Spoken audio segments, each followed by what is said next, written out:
Hi, I'm Zach Childs, and welcome to the Truetone Lounge. Today, our guest is Rob McNelley, who's the 2014 ACM Guitarist of the Year and has played with everyone from Delbert McClinton and Carrie Underwood to blues great Buddy Guy. Welcome to the Truetone Lounge, Rob. Oh, thanks for having me. It's great to be here. Cool. Well, first, how did you begin playing the guitar? Well, my father was a musician, so I kind of came up around a bunch of musicians. And I don't remember specifically what happened that I ended up on guitar. I actually started on drums, but I couldn't stand being that close to that sound. Like every time I hit the drums, so it was too loud for you? Too intense for me. Yeah. I don't know. I just started picking up guitars that were around the house and watching people play and trying to figure out what they were doing and maybe having them teach me something here or there. I don't know. I was about 8 years old and very impressionable, and that's what was in my world, So I just started doing it. What kind of music did your dad play? It was mostly country rock. Okay. He was in a band that was on Atco Records. That was wow. They did some of their records down in Nashville, actually. I came to Nashville when I was a kid when they'd be working on records. Paul Worley produced them back in the day. Wow. The band was McGuffey Lane. They were a really big deal up in Ohio, which is where I'm from. Okay. You're from the Columbus area, right? Yeah, I'm from Columbus, yeah. And, they never quite... I think they might have had a couple songs that got up in the top 20, but they never got over the hump and had the huge song. So, but yeah, it was cool being around that. There were a lot of interesting characters in and out of the house. So did you meet any of the Atlantic, Atco, people like Jerry Wexler or any of those guys? Well, if I did, I didn't know it at the time. I was just too young to understand who they were. I remember people coming in from the record label and stuff, but I remember people like Dickie Betts coming over to the house because they would open for the Allman Brothers. They would tour with them, or Charlie Daniels Band. I met all of those guys in that band, like Tommy Crane, the guitar player that played on that stuff. I'd sit side stage and watch him play. I thought he was really cool. And he is a fantastic guitar. I mean, I think we ate dinner at Charlie Haywood's house, the bass player. I was a kid. I was just around all this stuff. I didn't fully understand that this was kind of a big deal. It just was normal in a way. Yeah. When Dickie Betts came over, did he play, or did you have any interaction with him? No. He was just some friend of your dad's coming over? You know what? These were just late night parties. Okay. Yeah.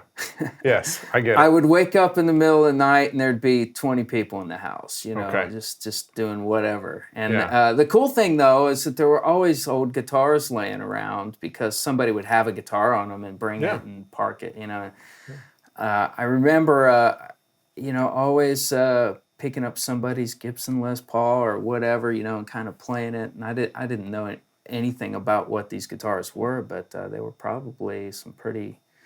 I know they sounded good, and even I could play them and make them sound good. So I guess I got accustomed to some of those kind of instruments early on. So what was your first actual guitar that was kind of yours? It was a 61 No, I take that back. I had a nylon string Hondo that I thought was really cool because it looked like Willie Nelson's guitar except brand new. Yeah, didn't have a hole in it. It didn't have the hole in it. Yeah. So he kind of became my first guitar hero because of that. Yeah. But the first serious guitar that my dad kind of let me play as my guitar was a 61 SG Junior. And I mean, phenomenal guitar. But at the time, it was still kind of thought of as like, well, this is kind of a student model guitar, I guess, Yeah, So, only single pickup. Single pickup, yeah. So, yeah. Very cool. So what was your, were you sitting in some with your dad's band? How did you start playing in front of people? Actually, yeah, that is how it happened. Well, see, I learned guitar because I wanted to write songs. Because my dad was more of a songwriter than he was like a guitar player. And so I learned guitar. I just wanted to learn enough chords to write songs and stuff like that and kind of understand how to put all that together. So pretty much early on, I started writing right away. As soon as I learned a new chord, I incorporated that into a new song, And I was in like 6th grade at the time. And I was writing all these songs, and when my dad's band would play like festival dates and stuff like that, they'd get me up to play like a half hour in front of them and stuff, And so that's kind of my first live experiences. Not many, people indicate that they wanted to start songwriting, especially at an early age. What made you want to write songs that early? I think, I was 10 years old when John Lennon died. Okay. And I think that had a huge impact on me. I didn't even know who he was. I didn't know anything about the Beatles because at that point I was really only listening to, Allman Brothers, Charlie Daniels Band, Hank Jr., Merle Haggard, Elvis, a lot of other things. But when he died, everybody I knew, including my dad, were so upset about it that I had to find out who this person was. And I kind of started digging through my dad's record collection, and he was pulling out these Beatles records and going, oh, well, this is who that's John Lennon, and that's, they wrote all these songs. It's amazing, amazing music that it changed everything. And so I just went head first into Beatles. And the thing that struck me about all that was the songs. And my dad was always writing songs. So I didn't even really understand that you didn't pick up the guitar to write songs. I don't know. I wasn't exposed to like guitar players that much, I guess. So that's kind of what my inspiration really was at the beginning, It wasn't until I heard Keith Richards, that I wanted to stand up and play guitar, So what was your first band on your own? Not sitting in with your parents or your dad? Yeah, Powerhouse. That was the name of the band. Nice. And what kind of music did you play? It was our own music. I mean, it was just me and this other kid, and we just wrote songs incessantly. Like, we just did not stop writing songs. Wow. And I wish I still had the cassette tape that we had. We were so funny, man. We actually wrote pretty cohesive little songs, with what we knew about the world at the time. But I really thought we were going to make this cassette and then go down to the radio station, give it to them, and they were just going to play it on the radio, I don't still have the cassette. I wish I did. At some point, I got back in touch with the guy that I was writing all these songs with at the time, and gave him a copy of it, and his house got broken into, and for whatever reason, it was in a box of stuff that somebody stole. So somewhere out there, somebody has something that's worth a lot to me, but maybe not anybody else. But I wish I could listen to that because I it was really. So it's just a cassette that says Powerhouse on there? Yeah, I think it's got a rainbow label on it or something like that. I don't know. Yeah. That seems to be what I remember about it. Yeah. So how did you get from there to moving to Nashville? How did that happen?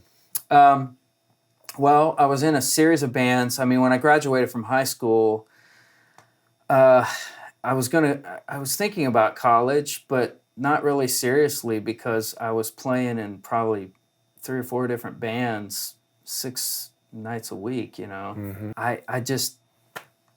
I guess I did everything that I thought I could accomplish up there in Columbus.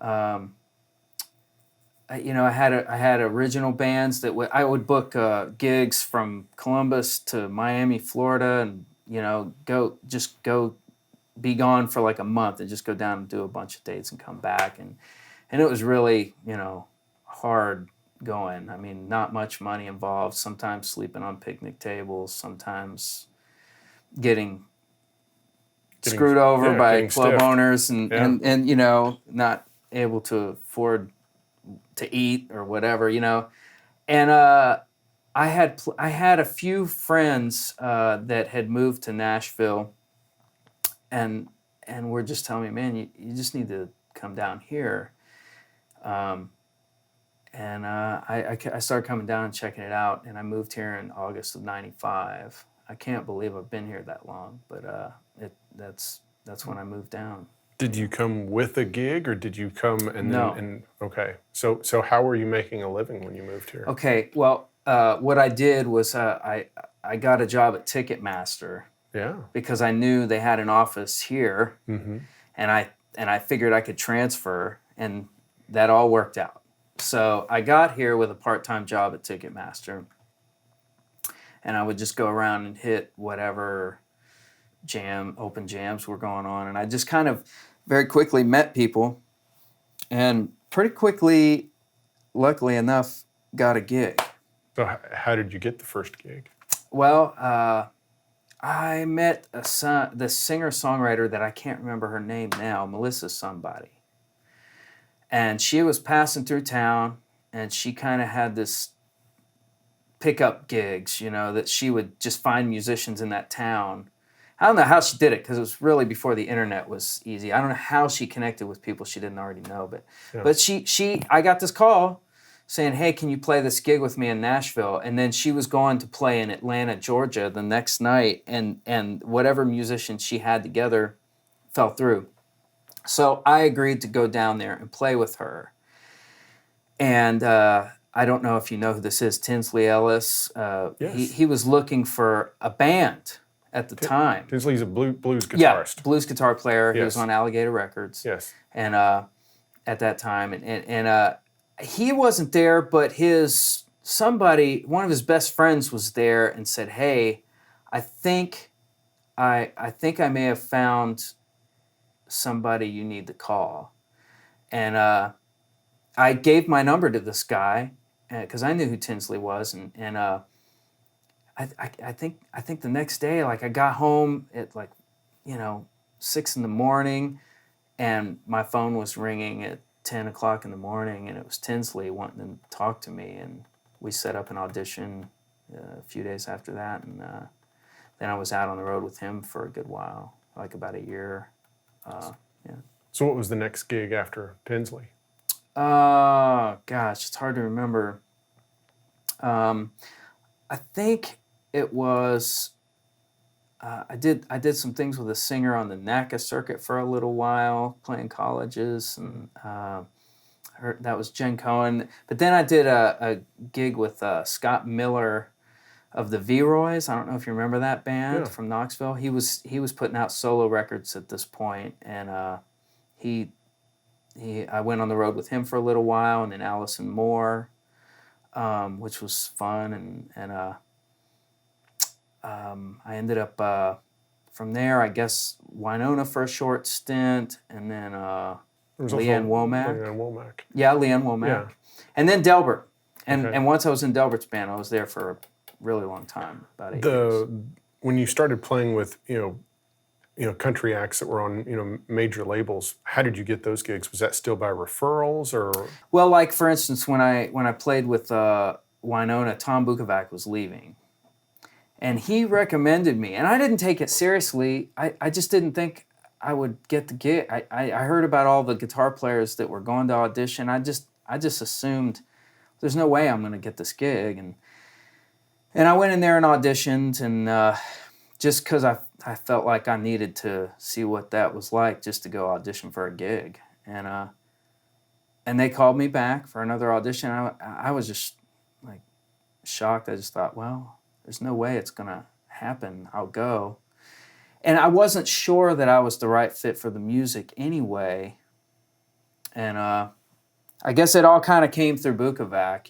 He must have talked me up and made me sound amazing or something. So how did you meet Tom, and how did he know you're playing well enough to recommend you? I met Tom at 3rd and Lindsley.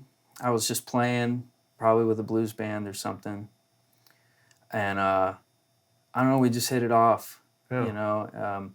I mean, I didn't really hear him play until like he invited me over to his house just to hang out and stuff, and of course, he picked up the guitar, and I was just like, okay, this is what a real guitar player really sounds like. Like this is the best musician I've ever sat in the room with and just listened to him play. Other than going to a concert or something like that.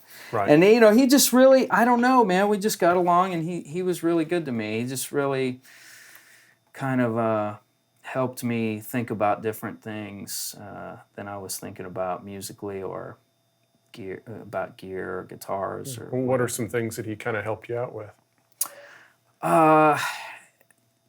Like thinking about your tone more seriously. I mean, I just always played. I was just plugged into an amp and played. I didn't think too much about that stuff. It just either sounded good or it didn't. So I mean, he just got me thinking about things like, okay, well, if you're going to play any gigs around here, you're going to have like a pedal board that makes sense and things like that. And I don't know. I mean, he just kind of made me see that took me from thinking about everything like a bar gig to thinking about, oh, okay, I've got to be well versed in more things guitar-wise than just that if I'm going to make a living doing this, So you played with Winona, you played with Leanne Womack, and then how did you get the gig playing with Delbert? Well, Todd Sharp was his guitar player at the time, and he started having me fill in for gigs when he couldn't make it. So that's how I met Delbert. I met him about a half hour before we were going to play together the first time. No rehearsal, just that's how that gig kind of rolls. There's no set list, which I love about it. It's just kind of, he calls the songs and you play the songs. How did you prepare for that? I think they sent me a live CD from a board tape or something, and then days leading up to it, different band members would call me and tell me, oh, there's this other song you should know. Yeah. Oh, you check this out. I mean, even up to 10 minutes before the gig, hey, do you know this song? No. Oh, well, we got to listen to that because we're going to I bet we're going to play it, and I'm listening to it, I mean, it was just, but I really like that challenge and being under that kind of pressure sometimes because it just makes you go. Yeah. So by the time you moved to town and you started kind of getting a rig together, so what was your rig, like guitar and amp wise, when you were playing with Winona to playing with Delbert, what were you kind of using? Okay, well, with Winona, we were using the Pod. Oh my goodness. Maybe before it even came out. Yeah. I think we were using like some kind of prototypes or something I didn't know anything about at the time, and really kind of still don't. Yeah, so that's kind of what we were using there. That was a challenge for me at the time. But with Delbert, I loved it because I didn't really need a pedal board.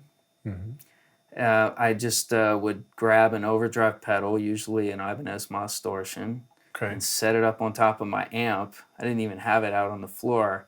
I just, if I needed to turn it on, I'd just go back there and turn it on and play. And that was great. And that came about through fly gigs, because when we would do a European run or something like that, it was after 9/11, so you couldn't get a pedal board from here to there without somebody taking it completely apart. And I just remember looking down at a pedal board that was completely disassembled when I got to wherever we were, and just going, I don't even use this stuff. I use a tuner and an overdrive. So why am I carrying this thing around, checking it, paying extra baggage fees and all this stuff? And so I just for all that time, I just kind of used an overdrive pedal and a tuner. Yeah. And so what were your guitars and amps with Delbert? Oh, well, I had my Pendley, which is here today, that he built me. I used that a lot. I have an old Barney Kessel Gibson that I would take. Nice. I used I used all kinds of different things. I kind of would switch it up a lot, And amp-wise? Amp-wise, I started out with an Ampeg VT40, which was entirely too loud. That's kind of the Todd Sharp rig at the time. Exactly, because, when I filled in for him, I would just use his rig. I'd just come out with a guitar. Right. And just use whatever he had there. Yeah. Which was a VT40, which sounded amazing. But they're loud. They are really loud. It's, and when I got into the band, when Todd left, Delbert called me, and I tried using the VT40 that I had bought, but it just didn't work, and his music was kind of going in a little bit different direction once I got in the band. So I ended up using blackface Fenders, and I think mostly I used like a Tweed Deluxe and a blackface Deluxe Reverb together. So both at the same time? Yeah. Neither one of them up really loud. Sometimes if I didn't want to use the overdrive pedal, I'd just turn around and turn up the volume on the Tweed Deluxe just to get a little more. So were those, using the blackface and the Tweed, was that to kind of compensate for each other, or to get kind of one sound out of both amps together? Or? Yeah. I just liked the sound. The Deluxe Blackface Deluxe Reverb wasn't quite loud enough, but it had reverb, which I liked on a lot of the stuff that we were doing. And it's like the common, getting that mid growl from the Tweed Deluxe mixed in with the cleaner Blackface thing. I just always liked that. Yeah. That's it's one of my favorite combinations, really. Nice. And so then from Delbert, how did you move on into doing session work? Well, Delbert was starting to play less, and I never, ever entertained the idea of doing sessions. Okay. I just, I don't know why, I didn't ever think about it. And a friend of mine from a publishing company, Cliff Aldridge, started saying he wanted to try and get me in on some sessions and stuff. And Delbert playing less, I was in town more, so I was available to do things like that. And he came through on that. He called me for a session, and I don't even remember what the session was. But it just quickly snowballed for me. I wasn't planning any of it. It just kind of happened. And probably saved me a lot of frustration, because I know a lot of guys really come here just to do that, and they work really hard to do that, and they're awesome players and amazing. And sometimes it can be hard to break in, and somehow I just kind of got in there, which kind of allowed me to sound like myself a little bit more, I think, and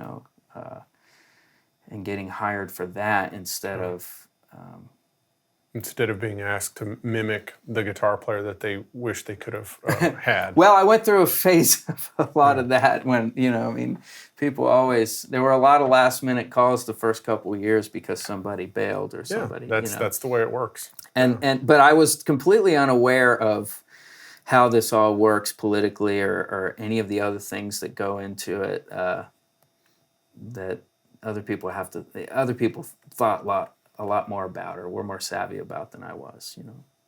So it just kind of happened. Looking back, everything that's happened for me has just kind of happened. I've never known what was going to be next. I just had my antenna up for something, and it would lead me, you know. That's what's worked so far, you know. Also, you know, concurrently while you were, you know, playing with Delbert and also getting into session work, you also continued to do solo albums. Oh yeah. So you've continued to do, you know, albums where, you know, you're the artist. Yeah. And you've sung, wrote, and played all that. Yeah. Yeah. And part of that, you know, of course, for a while there with Delbert, I guess you were using some of his band as, you know. Yeah. Yeah. Yeah. Well, you know, one of the cool things about Delbert too was that I was given the opportunity to sell my CDs out at his merch table, and occasionally he'd offer me the opening slot on the road, and so there was a lot of he did a lot to kind of promote that.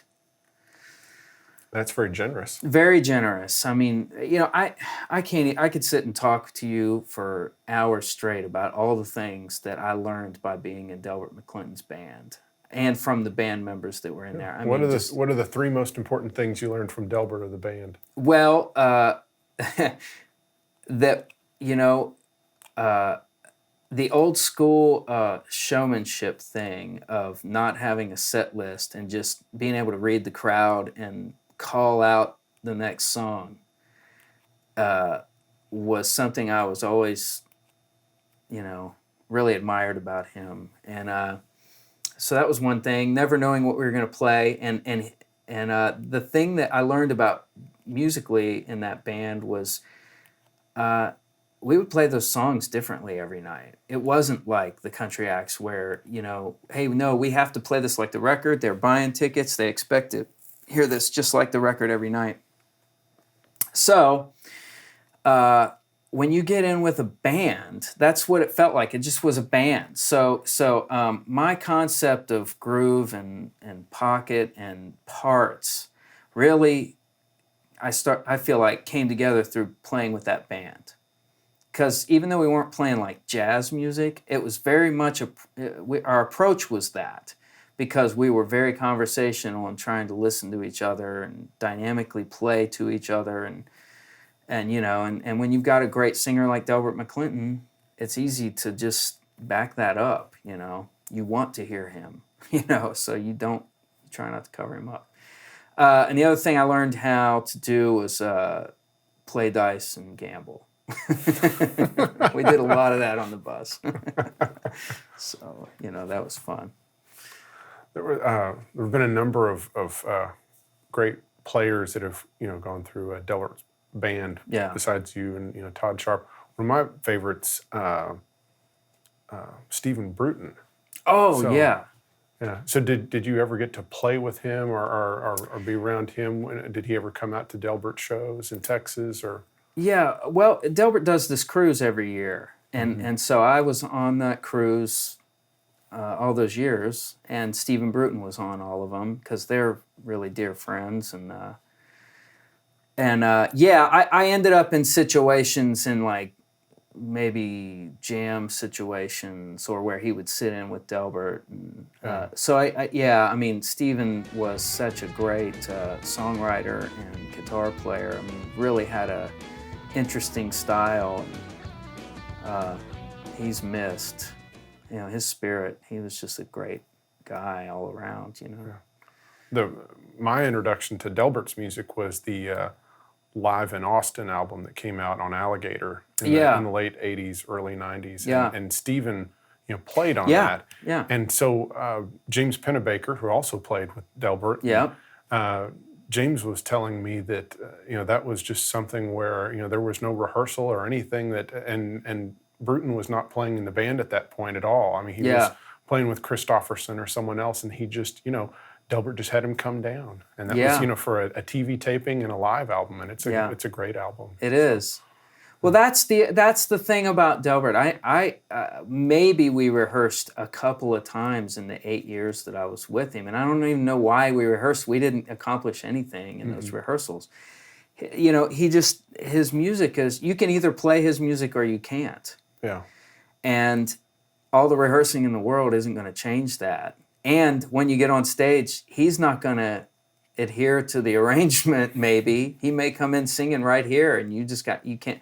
You know, it's just, I love situations like that. It makes, a lot of people would be very scared to risk all that on a TV taping, but not Delbert, man. He's got full confidence of the people around him, in the people around him. And that's what that's all about, I think. So, and then kind of getting off the road with Delbert, you start kind of doing, I guess, demos first, and then you're getting in touch with, you're working for songwriters and such. Yeah. And so, and how did you get from doing demos? What was your first master session? Well, I should backtrack a little bit because it was actually when I played with Tinsley. Okay. He was being produced by Tom Dowd at the time. Wow. And I got to work with Tom Dowd. So that was my first master session. I didn't, I wish I could go back and have that experience again, because I knew who Tom Dowd was, but I didn't know the depth of everything. I mean, I knew all my favorite records that he had been a part of, but I didn't know. And he'd start telling Ray Charles stories and Aretha stories and all these, Clapton John Coltrane and, stories. I'm just sitting there So that was my first master session, but I think you're probably asking more about like in the context of like doing this for a living. Probably it's hard for me to remember, but I think it was Randy Houser's first record. I forget the name of the record, but probably the big song on there was Boots On. I played on that, played slide guitar on that. And then after that, it was probably the Lady Antebellum stuff with Paul Early. And you had met Paul earlier because he had produced your dad's record. Yes. Yeah. Paul, I don't know if he remembered meeting me when I was a kid, but I remember meeting him. But yeah, I mean, we had met, we were aware of each other. He knew I was in town, but he'd never really heard me play or anything, And I've never asked him how that all came to be, why he called me. I mean, it's just probably word of mouth. I was playing on a lot of demos and had played on that Randy Houser song. I don't know if that had anything to do with it or not, But so do you feel like, with Randy Houser and also with the Lady Antebellum, like Need You Now? Yeah. I'm guessing that song, also really helped your session playing a lot, because that was a big hit and had a big solo that you had played on it. Yeah, right. Yeah, I'll tell you a funny story about that. I played on Need You Now. Well, they had the one song before that was the number one, Run to You, and they were starting to work on the next record, and that was the Need You Now record, and they had put out the single Need You Now, and it was kind of funny because I was in a lot of circles. I think I was still really unknown. So I don't think anybody really knew it was me except people that were in the know about that band and all that. And I showed up on a session one morning, a demo for somebody, and that song was in the top 10 at that point, and everybody was listening to it.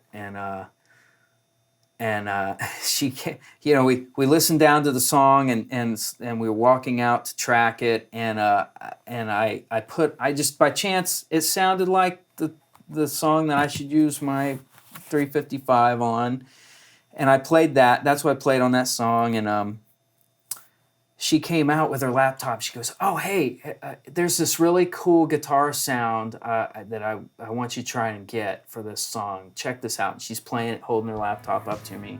And it's Need You Now. Yeah. And I'm sitting there with the guitar, the amp I played it through. Yeah. And I'm kind of looking around like, Is this a joke? Yeah, and none of the musicians knew that was me on that song. So nobody said anything, and I thought, I just went, okay, it's like kind of like this, and I played it, and she was like, that's it, do that, and I was like, okay, great. And I just let it go. So you never corrected her and told her that you had played on the hit. I wanted her to find out in her own time. I don't even know who that was, and I don't think I ever saw her again. But then shortly after that, people really started finding out. But I just thought that was funny that you were asked to mimic yourself. I was asked to mimic myself, and I was playing the very, guitar and everything. It was just kind of funny. I thought that was funny. It is very funny. So you've continued to do session work. Again, like I'd mentioned earlier, you got the 2014 ACM Guitarist of the Year. Yeah. And then I know you've also done another solo record. Oh, or a band record. Well, it's about to come out. Okay. It's about to come out. Yeah. Yeah. Well, tell us about it. Okay. Well, it's I had actually been kind of inactive the last few years on my solo career, or I call it a career. What am I talking about? It's just a thing that I love to do. Well, anyway, so what happened was I started writing. I just found myself writing songs again. I guess I needed to do that, and when you're working, when my session load got so heavy, I just didn't have any time, or when I'd get home at night, it was like I wanted to just listen to records, not play or anything, So, but slowly, these songs kept coming up in my head, and I'd be getting ready to go to bed, and it'd be like, okay, well, maybe I should put that in my phone. And then when I would put it in my phone, I'd just spit out half the lyrics. And then it was like, oh, man, okay, I'm in this moment. It's a good idea. Anyway, over time, I kind of looked back, and I had all these songs sitting around and I just felt like it was time to record them. Something was telling me it was time to record them. So I did, and I've been playing once a month again with my band at the Family Wash, which is a local club. Here in Nashville. Man, it's been great to do that again. I forgot how much I missed doing that.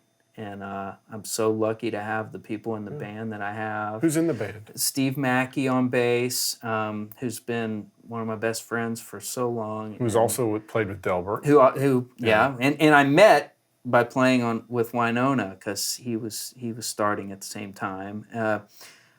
Jerry Rowe is on drums, and Russ Paul is playing with me, and Russ actually produced half the stuff that I'm putting out.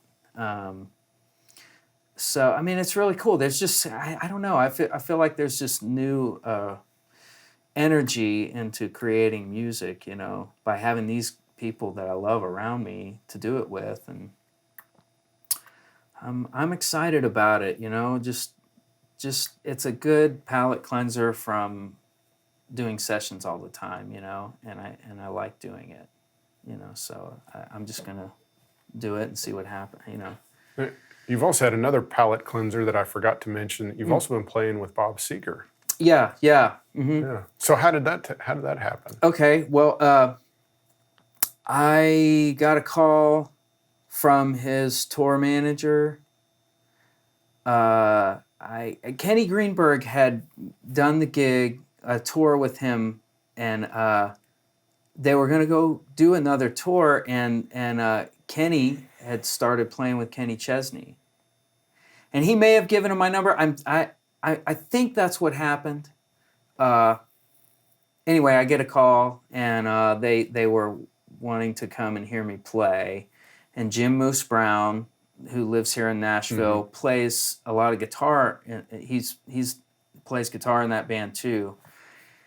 And Jim plays a lot of instruments well. Jim plays a lot of instruments. Yes. Great guy, unbelievable musician. Current keyboard, ACM piano keyboard player of the year. Yes. He's just an unbelievable writer. You know, Yes. I mean, I could talk forever about that guy. He's amazing.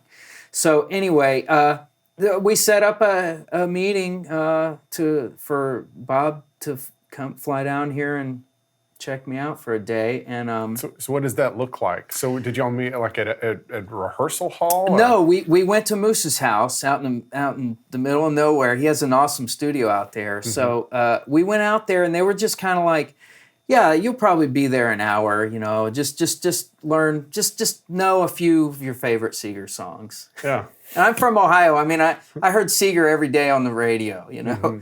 So growing up, and you know, so I just kind of went there. I didn't really like pick anything out and learn it per se. I just listened to a lot of it in the days leading up to meeting him, and he came out, and Bob's like this really excitable guy. He's super friendly and makes you feel comfortable right out of the gate. He's great. And he just you know, we kind of talked for a while, and then we sat down, and I mean, I was there, I think, for 6 hours. Just hanging out with Bob Seger, and you know, we'd talk a little bit, joke around and stuff, and then he'd be like, hey, let's play Turn the Page. Let me show you the finger picking pattern and Turn the Page. And he'd sit there and show it to me, and he'd go, okay, let's play it, you know. Yeah. And so kind of play it, you know, or you know, just all day long it was like, let's listen to Come to Papa. Let's play Night Moves, you know. And I'm like this close to him with an acoustic guitar playing Night Moves, and his voice comes, you know, back at me, and I'm just getting chills. I mean, it was an insane day, and I just thought, even if I don't get this gig, this was the coolest thing I've done in a long time. This is really a highlight. Anyway, finally, I asked him. He said that Jackson Browne was going to be opening some of the shows, possibly. That didn't pan out, but I asked him. I said, "Wow, does he ever have David Lindley go out on the road with him?" And he goes, "Oh, you know, I don't know, but he's always got a killer slide player. Do you play slide?" And I said, "Well, yeah, I can play slide." And he goes, "Let's do Like a Rock." And so we listened to it, and I mean, you know, we've all heard that song. Yeah, very iconic. Rick Vito, song. Yes. I mean, played one of the best slide solos in history, in my opinion. And it was used on a commercial, exactly. So people have heard that song over and over, exactly. Especially the slide part. Yeah, and he was like, "Yeah, I haven't played that song. I haven't played that in so long. You know, it'd be cool to pull that one back out." And he goes, "I'm going to go outside and smoke a cigarette. Just learn the solo. I'll be right back in." I'm sitting there like, I hope you take a long time to smoke cigarettes. But so I started listening to it, and I just always assumed it was probably in an open tuning. So I'm sitting there trying to do detective work at first, just like, and it's in A. I think he played it in G, but I think they must have done something with the tape to change the speed. It was because it's kind of more like in A flat. It's like, and I'm like, what's going on here? You know, and I figure out, no, he's playing that in standard tuning. There's one little spot where the slide slips off the string, and the open string that's on that that you kind of faintly hear. I was like, okay, that's not an open tuning. You know, I'm sitting there trying to figure that out. He gets finished with his cigarette. He peeks back in, and he's like, "You got it?" I'm like, "No, smoke another cigarette," you know. And Moose kind of went out there and was like, "Hey, man, I don't even know if you could, you know, ask. You know, I don't even know if you had Rick Vito here. If like, you know, I mean, maybe he remembers the solo, but you know, he might not even be able to like sit here and learn it in 5 minutes or whatever. You know, it's very specific, and it's hard to learn someone else's thing that."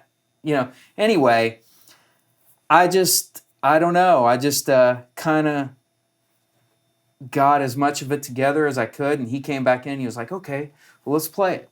And I'm like, "All right, well, I think I got it, but I may not, you know." And he was like, "Oh, I just want to hear if you've got the feel, you know."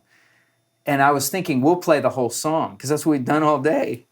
And he goes, "I think the solo's after the bridge, right? I'll just play the bridge." He starts playing the bridge, and I was thinking, man, no, let's play through the whole song, because then I can like kind of be thinking about the solo over those chord changes while we're, you know. And he says that I played it perfectly. I know I didn't play it perfectly, but I guess it was close enough. And he said, okay, that's really good. I'm going to come back next week, learn the second solo, and let's do this all again. And he came back the next week, another 6 hours of hanging out with Bob Seger, and that you know, after having a week to work on it, I had all of it together, and then I got the gig, you know. Yeah. So was it a hard choice to go out on the road with him, knowing that you'd have to give up some session work to do that? yes. Yeah. You know, and like you said, I mean, you know, my star at that time was, I was really gaining momentum, the momentum that you hoped you get. And, you know, but they said it was only, the first thing I did with him was only a 2-month commitment. So I felt like that was worth doing. And he was in the middle of starting to work on a record, and he was starting to hire me for the sessions for that record. So I felt, I knew it would be a great thing. And then once I got out there, I really knew that I made the right choice, because I'd been in the studio exclusively for a few years at that point, and really kind of forgot that we make this music for other people. Mm-hmm. It's easy to forget when you're just playing it for the few people that are on a session, and then you don't even know really what happens with it after you're done. Being able to walk out on stage, look people in the eye, play those songs that they've saved up all their money. This is a big deal to them, that come to this concert and see this. It really reminded me that we do this, that people hear the things we do and live for it. I mean, you know, there's so many music fans out there. It's easy to forget when all you do is play in the studio. It's a lot of fun to get creative and do all this stuff, but then you kind of go on to the next thing, and you don't really see it affect people's lives. So that kind of came back. Playing with Bob, and of course a lot of those records had, you know, were cut in Muscle Shoals. Yeah. And so I guess you had Jimmy Johnson and Pete Carr and some other guys. What were some of your favorite lines to play from those classic songs that just, you know, you never got tired of playing? I really like playing Turn the Page. And you know, I really like playing the solo in Main Street. Mm-hmm. I don't get to play the main lick. Oh, okay. He does. The sax player does that now. Okay. And changed it up a little bit. That kind of came about long before I was, sometime back in the '80s or something. You know, I don't know. I don't know the full story. I just know that at some point, the sax player started playing, and I was disappointed about that, because I always loved playing that line. I'd played that song in bands before, but man, let's see. I love playing. I love playing Night Moves. You know, there's something about that song. Because of the groove on it. The groove on it, the strumming pattern, the kind of, you know, there's something cool about playing that song live. I love Come to Papa, because that's kind of a funky thing, you know, and I don't know. I like them all, man. I mean, the catalog is so deep, you know. And so, from some photos that I saw, it looked like you were using vintage gear out on the road, like you were using an old Bassman head, and and that was cool that you would take out some of your vintage guitars and gear to you know, get those tones out on the road. There's no other way to sound like that in my mind. Yeah. You know, everything else just seemed like it wasn't the right thing. Yeah. You know. Yeah. Did you need many effects and stuff with Bob? No. Yeah. It's kind of nice. Yeah. Just a couple guitars, a small pedal board, and you had we did need a lot of guitars. Okay. Because he sings a lot of the songs in different keys. So I've got I think I had 8 guitars out there on the road, all in different tunings. Okay. Because it was, you know, those riffs kind of work out of open E or whatever, you know, and like then, Strut or something. That's like in C. I think I play a baritone tuned to C on that. You know? And then when he's needing to sing the song maybe lower than he did before. Right. Yes. Right. Yeah. Yeah. So, yeah. Well, very cool. Well, let's take a break, and let's come back and talk about some of your guitars. Great.